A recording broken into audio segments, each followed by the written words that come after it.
कश्मीर में लगातार target killings हो रही हैं, लगातार निहत्थे लोगों को निशाना बनाया जा रहा है और आतंकी इतने बेखौफ होकर वहां पर ये टारगेट किलिंग्स कर रहे हैं कि हालात लगातार बद से बदतर होते जा रहे हैं। रजनी बालाजी को गुजरे हुए आज 5 दिन हो गए हैं, लेकिन बड़ा अफसोस है कि रजनी बालाजी के घर में एडमिनिस्ट्रेशन का कोई अधिकारी यहाँ नहीं पहुँचा है। हालांकि अंतिम संस्कार जिस दिन हुआ, जिस दिन उनका पार्थिव शरीर घर आया, उस दिन ज़रूर आए थे, लेकिन उसके बाद कोई भी नहीं आया। आश्वासन ज़रूर दिया था, लेकिन इस परिवार की सुनवाई किस तरह से होगी? आज एक बच्ची इंसाफ चाहती है, आज रजनी बालाजी के हस्बैंड इंसाफ चाहते हैं कि जिस तरह से उनकी किलिंग हुई तो हमारी अभी तक कोई सुनवाई नहीं हुई। और जिस सीईओ को लेकर लगातार बातें उठ रही हैं अब कि लगातार राजकुमार जी सीईओ से गुहार लगा रहे थे कि हालात कश्मीर में ठीक नहीं है, तो लिहाजा हमारी पोस्टिंग जो वो एक ही स्कूल में कर दी जाए। कोई संज्ञान उस सीईओ ने नहीं लिया, लेकिन डायरेक्टर ऑफिस ने ज़रूर कुछ दिनों के बाद संज्ञान लिया। लेकिन अगर पहले ही इसके ऊपर गौर किया जाता तो शायद आज रजनी बालाजी हमारे बीच होती, इस तरह की वारदात ही ना होती। लेकिन आज बड़ा गुस्सा है लोगों में। आज आप देख रहे हैं कि जगह जगह प्रदर्शन किए जा रहे हैं, जगह जगह लोगों का गुस्सा फूट रहा है। लेकिन इस परिवार की ओर कौन ध्यान देगा? इस बच्ची की ओर कौन ध्यान देगा जो अपने मम्मी पापा के साथ कश्मीर में रहती थी, वहाँ पढ़ती थी, सब कुछ ठीक चल रहा था, लेकिन अचानक इस तरह के हालात बने कि रजनी बालाजी को भी टारगेट किया गया। मैं बेटी से जानने की कोशिश करूँगा। बेटा, क्या नाम है आपका? सना डोगरा। सना, आपसे जानना चाहूँगा कि ये जो हालात सारे कश्मीर घाटी में बने हैं, तो क्या कहेंगे, कब से आपको ऐसा कोई इंट्यूशन दिमाग में आ रही थी कि हालात ख़राब हैं तो कोई भी वहाँ पर टारगेट हो सकता है? जब से पहली किलिंग हुई तभी से थोड़ा डर बैठ गया था मन में कि अब होने लगा है तो पता नहीं कौन टारगेट होगा, आगे क्या होगा। हम लेकिन कभी सोचा नहीं था कि हमारे साथ भी कभी ऐसा होगा, लेकिन हो गया। बस तभी से ऐसे डर बैठ गया था मन में। कौन सी क्लास में पढ़ते हो आप? 8th में। तो वहाँ जहाँ जिस स्कूल में पढ़ते हो सब कुछ ठीक है? वहाँ टीचर्स, बच्चे सारे आपके साथ ठीक थे? हाँ, वहाँ पे सारे टीचर्स बहुत प्यार करते थे मुझसे। मेरे फ्रेंड्स जो थे, क्लास के बच्चे, सब बहुत अच्छे थे। वहाँ हमारे स्कूल का माहौल बहुत अच्छा था, वहाँ सब अच्छे थे। तो जब आप स्कूल से घर वापस आते थे रूटीन में, तो मम्मी पापा आपसे बातें भी शेयर करते होंगे अपने अपने स्कूल्स की, तो क्या किस तरह से सपोर्ट आपको मम्मा करते थे?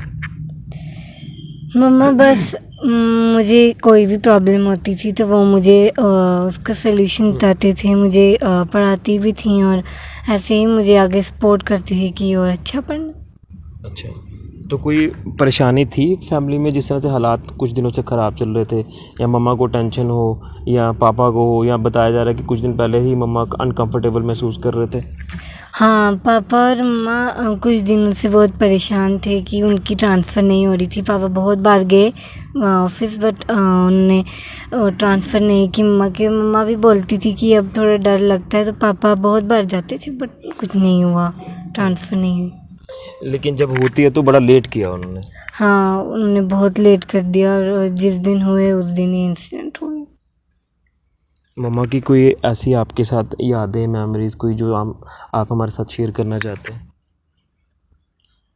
मम्मा हर बात उनकी आपके लिए।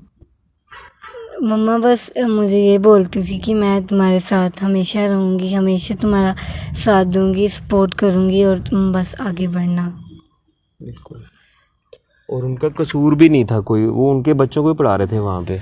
हाँ, उन्हीं के बच्चों को पढ़ा रहे थे और बच्चे भी मम्मा से बहुत प्यार करते थे। वो बहुत अच्छा पढ़ाती थी, तो उनको उनके साथ बहुत एक अटैचमेंट सी हो गई थी।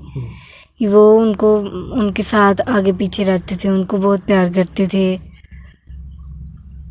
तो क्या आप कश्मीर को लेकर कहेंगे, क्या आप जाएंगे कश्मीर वापस इस हालात में? अब नहीं, अब कश्मीर में तो नहीं जाएंगे हम। मैं चाहती हूँ मेरे पापा की ट्रांसफ़र यहीं हो जाए और मैं और पापा यहीं रहें अपनी फैमिली के साथ, और वो यहीं स्कूल जाएं, यहीं पे रहें।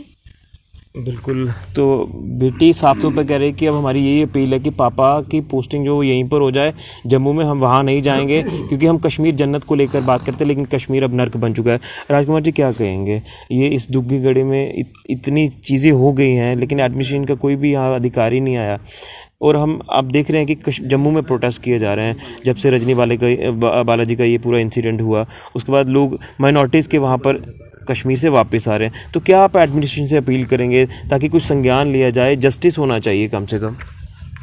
हाँ बिल्कुल सर, जस्टिस होना चाहिए। वो लोग या वो लोग जहाँ वहाँ काम करते हैं बेचारे एम्प्लॉई जो हैं, यहाँ अपने परिवार से दूर गए हैं, 15-15 साल हो गया लोगों को वहाँ, तो जवानी भी उन्होंने वहीं अपनी ख़त्म कर दी है। अब गवर्नमेंट को चाहिए कि एक पॉलिसी बनाए उनकी, है ना, एक ट्रांसफ़र पॉलिसी होनी चाहिए उनकी। तो ये और बाकी जो ये टारगेट किलिंग जो है वो पहले नहीं थी। पहले हमें डर नहीं लगता था, वहाँ जो लोग हैं पहले इनकाउंटर चलता था तो हम उसके साथ भी चलते थे, कोई डर ऐसा हमारे अंदर था नहीं कि हमें मारेंगे। लेकिन कुछ ही महीनों की बात है, ये जो टारगेट किलिंग जब से शुरू हुई है तब हर एक को डर लगता है इसका। हाँ बिल्कुल। और अगर रजनी वाला को कोई मार सकता है इनोसेंट टीचर को, तो फिर कोई भी टारगेट हो सकता है। लेकिन हमें पता चला है कि आप बड़े परेशान थे कुछ दिनों से, जिस तरह से माहौल वहाँ पर बना हुआ था। हाँ बिल्कुल, बड़े परेशान थे हम, वैसे बड़ा ही परेशान से जब से ये शुरू हुआ है। लेकिन जब उसके पास वाला इंसिडेंट हुआ काकरन का, तो तब हम कुछ ज़्यादा परेशान हो गए, क्योंकि वो एरिया कनेक्टेड है उससे, गोपालपुरा से। तो काफ़ी बार फिर उसके बाद मैं उसको कहता था आप चिंता मत करो, मैं आपकी ट्रांसफ़र तो नहीं लेकिन डिप्लॉय करवा दूंगा मैं आपको कि अच्छे स्कूल में, यहाँ सेफ स्कूल में। हम दोनों जाते भी हैं एप्लीकेशन लिख के सीओ साहब के पास, डिप्लॉयमेंट की देते हैं उनको एप्लीकेशन, हमें ट्रांसफ़र होने तक हमें डिप्लॉय कर दो, किसी अच्छे स्कूल में डिप्लॉय कर दो, यहाँ सेफ स्कूल में। लेकिन कोई रिस्पांस नहीं देते हैं। फिर दूसरी बार जाते हैं, फिर हमने एप्लीकेशन दी थी, फिर उल्टा वो हमें दाड़ा मारते हैं कि और आगे भेज देंगे, आपको कोई ख़तरा नहीं है, कुछ नहीं होगा आप। फिर हम चले आते हैं। फिर राहुल भट्ट वाला मसला हो जाता है, फिर भी इनको कोई समझ नहीं आती है। फिर डीसी साहब के पास जाते हैं, वहाँ भी हम नाम लिखवाते हैं। उसके बाद फिर हम एप्लीकेशन लेके सीओ के पास जाते हैं, फिर भी कोई वो ध्यान नहीं देते हैं। फिर डायरेक्शन ऑफिस जाते हैं, फिर ट्रांसफ़र होती है हमारे एक ही स्कूल में। फिर एक दिन, उसके जस्ट एक दिन बाद ये इंसिडेंट हो जाता है। हमें समझ ही नहीं आया ये क्या हो गया हमारे साथ, तो ये बड़े अफसोस की बात है। क्या वहाँ पर कोई ऐसा आपके आसपास लोकेलिटी में इस तरह कोई माहौल बन रहा था कि आपको कुछ ऐसा लग रहा था कि कुछ ऐसा होगा? देखो, मैंने कुछ डर तो अब लगने लगा था। उसका स्कूल ही कुछ ऐसा था, उसको चलने जाना पड़ता था, जो सुनसान रास्ता था, और आर्चर्ड के बीच स्कूल है वो, without having any boundary wall. उसकी कोई बाउंड्री वॉल नहीं है स्कूल की। तो कभी टीचर नमाज़ पढ़ने भी जाते थे, उसको अकेले बैठना पड़ता था वहाँ पर, बच्चों का ध्यान रखने के। हाँ, रिस्क बना हुआ था कभी कभी। तो क्या अपील आप करेंगे एडमिनिस्ट्रेशन से? जस्टिस होना चाहिए। मैडम ने कुछ दिन ही पहले उनको, टीचर को भी ये बात कही थी कि अब हमारा कोई पता नहीं, कभी भी हम मर सकते हैं, हाँ टारगेट हो सकते हैं। अब ये बात उन्होंने 2-3 दिन पहले कही थी, मुझे बताई थी कि मैंने स्टाफ में ऐसा कहा कि मैं कुछ भी हो सकता है, हम कभी भी जा सकते हैं। तो ये हो ही गया उसके साथ ऐसा, पता नहीं कैसे। क्या अपील आपकी एडमिनिस्ट्रेशन से रहेगी कि इसके ऊपर संज्ञान लिया जाए? मैं वापस नहीं जाऊंगा, मैं बेटी को भी यहीं पढ़ाऊंगा। तो क्या अपील आप एलजी साहब से करना चाहेंगे? मैं एलजी साहब से तो पहले ये अपील करना चाहूँगा कि जैसे आप जाते हैं, जैसे राहुल भट्ट साहब जो हमारे भाई ही पीएम पैकेज वाले, आप उनके भी यहाँ गए, तो हमारे भी यहाँ आना चाहिए। ST वालों को भी ये बताया जा रहा है कि पूछते ही नहीं है वहाँ पर। हाँ बिल्कुल नहीं पूछते हैं, तो आना चाहिए यहाँ, हमारी फरियाद सुननी चाहिए उनको। तो मैं आपके माध्यम से उनको ये कहना चाहता हूँ कि मैं वहाँ अब नहीं जाना चाहता हूँ। ठीक। क्योंकि एक तो मैं और गुड़िया, ये मेरा सहारा है, मैं इसका हूँ, मैं इसको छोड़ के वहाँ नहीं जा सकता। क्योंकि अगर मुझे भी कुछ हो गया तो फिर ये बिल्कुल अकेली रह जाएगी, या इसको अगर साथ ले गया तो फिर भी ख़तरा है, अकेले पालूँगा कैसे मैं इसको? यहाँ हम पूरी फैमिली मिलके इसको पाल सकते हैं। तो दूसरा ये है कि ऑन ड्यूटी उसकी डेथ हुई है, इसकी मम्मा की, वो शहीद हुई है, उसकी पूरी सैलरी जो है, मैं ये अपील करना चाहता हूँ कि इसको मिलनी चाहिए जब तक उसकी रिटायरमेंट थी। तो इसकी एलिजिबल एज जब हो जाए तो एज़ पर हर क्वालिफ़िकेशन इसको गवर्नमेंट जॉब मिलनी चाहिए। तो ये तो गवर्नमेंट का फ़र्ज़ है हमें कहना पड़ रहा है गवर्नमेंट को। ये नहीं कहना चाहिए, गवर्नमेंट को खुद ये चीज़ें ऐलान करनी चाहिए, या ये रूल या कानून बनाने चाहिए, अगर हैं तो देनी चाहिए। और कंपनसेशन जो गवर्नमेंट दे सके इसकी एजुकेशन के लिए वो देनी चाहिए। हाँ वो देनी चाहिए, उसको भी गवर्नमेंट को सोचना चाहिए। बिल्कुल, ये एक अपील भी है एडमिनिस्ट्रेशन से कि इस बेटी का अब आप ध्यान रखें और ख़ासतौर पर जो डिमांड जो रिक्वेस्ट है उनको पूरा करें, और शहीद का दर्जा जो वो रजनी बालाजी को मिलना चाहिए। परिवार के कुछ और सदस्य मेरे साथ हैं, मैं उनसे भी जानने की कोशिश करूंगा। नहीं, आपसे भी मैं थोड़ा सा जानना चाहता हूं, आप परिवार के बुजुर्ग हैं, किस तरह की अपील आप करेंगे इनके बिहाफ पर?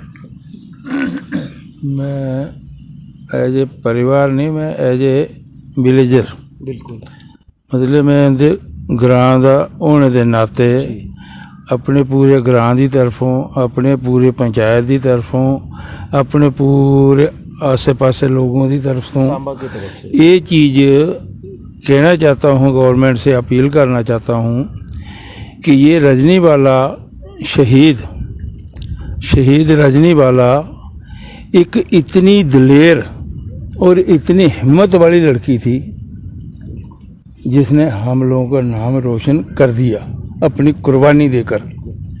कि मैं फौज के नौकरी करने के बावजूद जानता हूं कि कितना डर होता है इस चीज़ का कि आगे भाई उस जगह पे आदमी बैठा हुआ, उसमें आपको खतरा है, उसमें जाना है आपको, हथियार लेकर जाने वाला भी आदमी डरता है। और इस लड़की को पता लग चुका था कि मेरे लिए यहाँ खतरा है, कुछ होने वाला है, हो जाएगा, ये एरिया ऐसा है। इतना जानने के बावजूद भी वो अपनी ड्यूटी पर पूरी चलती रही। इससे बड़ा शहीद और क्या होगा। इतनी बड़ी उसने कुर्बानी दी अपने बच्चों के लिए, उनके लिए, अपनी पढ़ाई के लिए, अपनी ड्यूटी के लिए। तो इससे ज़्यादा बड़ा शहीद और कौन शहीद हो सकता है। एक निहत्था होकर के मतलब उनके साथ जा, और अकेला रास्ता भी ऐसा है और कोई साथ में जाने वाला भी मतलब दूसरा भी नहीं है। तो फिर इस जगह में इससे ज़्यादा दिलेरी और इससे ज़्यादा शहीदी और क्या होगी। इसलिए मैं गवर्नमेंट से यही अपील करना चाहता हूँ कि इनको शहीद बनाने के एवज में क्या कहते हैं कि स्कूल हमारा जो है गवर्नमेंट हाई स्कूल, उसको रजनी वाला के नाम से किया जाए, और यहाँ मेन रोड से उसका एक गेट बना करके, स्टैचू बना करके स्कूल तक जो मतलब रोड फर्स्ट क्लास क्लियर करके दे दिया जाए। स्कूल नानके चक स्कूल है, ठीक, हाँ जी, गवर्नमेंट हाई स्कूल नानके चक को रजनी वाला के नाम से शहीद हो जाए, और यहाँ से उनका शहीदी गेट बन जाए और वो स्टैचू लग के पता चल जाए हमको कि इधर तक यहाँ हमारे एक लड़की शहीद हुई थी रजनी वाला। बिल्कुल ठीक कहा। यहाँ के गांव वालों ने भी, तमाम ये परिवार के सदस्य मौजूद हैं कि जो नानक चक में जिस तरह से रजनी वाला जी रहते थे, उनका घर था यहाँ पर, और नानक चक में जो सरकारी स्कूल है वहाँ पर एक गेट बनाया जाए और एक स्टैचू लगाया जाए और स्कूल का नाम बदलकर जो रजनी वाला जी के नाम पर कर दिया जाए। एक डिमांड है, लेकिन जो एक्चुअल डिमांड है वो बेटी की तरफ से भी और राजकुमार जी जो उनके हस्बैंड हैं उनकी तरफ से भी आपको बताई गई हैं। तो लिहाजा एडमिनिस्ट्रेशन को चाहिए कि इसके ऊपर गौर किया जाए। लेकिन एक बार फिर से हम अपने पूरे चैनल की तरफ से परिवार के साथ, सना डोगरा जो बेटी है उनके साथ, राजकुमार जी के साथ संवेदना व्यक्त करते हैं। ये काफ़ी दुखद घड़ी है कि आज परिवार इस दुख की घड़ी से गुजर रहा है, लेकिन यहाँ एडमिनिस्ट्रेशन को चाहिए कि पॉलिसीज़ बेहतर की जाएं और आतंकवाद को मुंह तोड़ जवाब दिया जाए। आखिर कब तक निहत्थे लोग अपनी जान गंवाते नजर आएंगे। एक बेटी ने अपनी माँ खोई है, एक पति ने अपनी पत्नी को खोया है। ये बॉन्ड आप सब भली भांति जानते हैं कि इस बॉन्ड के क्या मायने हैं।